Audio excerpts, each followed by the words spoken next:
within a lot of systems of belief, there's this myth that God used to be around, but God's no longer around, like God's not here, like within our daily lives all the time. And to contact God, you have to pray and do all this stuff to contact God.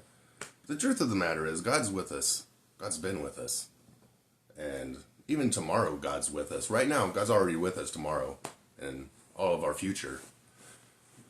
Right now, even our descendants that haven't been born, God's with them, And the truth of the matter is, God created this reality with destiny in it.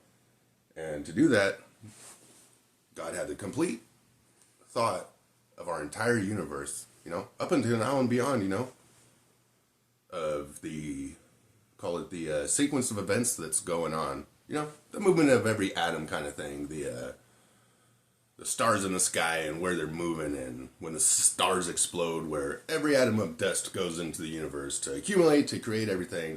They created this earth and life and created me, and I'm using my free will, but God knows how I'm going to use my free will because they're omnipotent,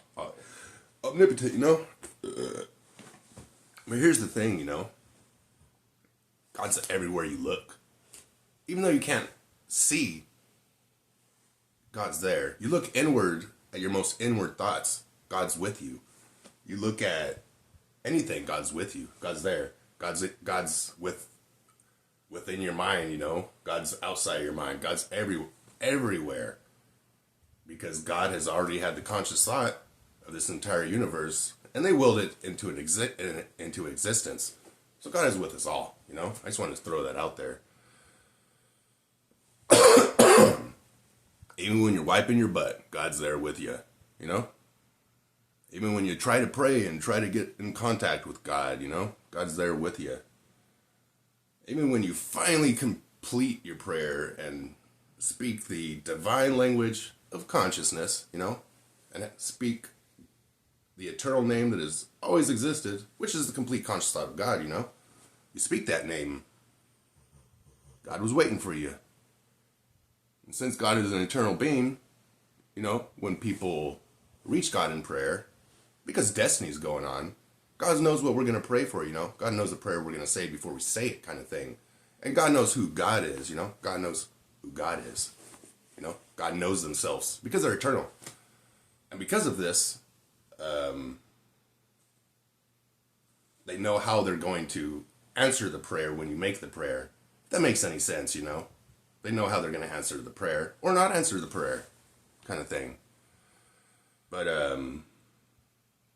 it's real simple, You could cry out the wrong name an infinite number of times. God will hear you every single time. Like I said, God's there when you wipe your butt, But you could cry out the wrong name your whole life. But if you speak the eternal name and the eternal language within your mind and nobody hears you but yourself, God will respond.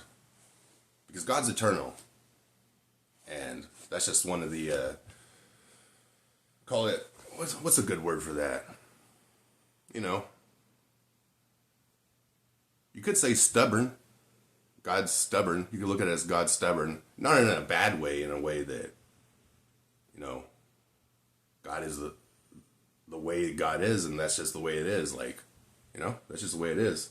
And one of the ways God is when any life form speaks their name, because God's here with us at all times and always has been, even in the future.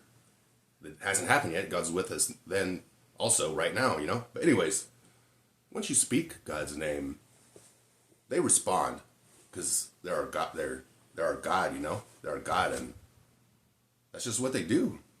So try to figure that out for yourself so you can speak the name too, Because all these books that are being warped by time, if you're reading a 1, 2, or 3,000-year-old book, especially books that existed before dictionaries, and you're reading this book, and it says that do this. This is the way you live to live the straight path that leads to God, And you're reading this, you're like, oh, I got to do this. But this thing you're talking about over the last 3,000 years, because the new generation of humans always likes to create slang words, and this word right here that you're doing this, but the definition changed from when it was written like when it was written down and it meant something else and now it means something different, and you're taking it as fact, even though it's been warped by time. And the Word of God can't be warped by time, I'm just throwing that out there. So, you're not on a path to God, basically, because you're following a book that's been corrupt by time. In any case, all paths lead to God is what I'm saying, and it's just a path in life. You have to follow the instinctive path that leads to God. You have to gain the instinctive education needed to know God. You know what I mean? You have to ask the 1,001 questions. That's just a random number that I'm throwing out, but the 1,001 questions about God that reveal to you who they truly are, And then you can have the complete conscious thought of who they are within your mind, and that's how you speak their name.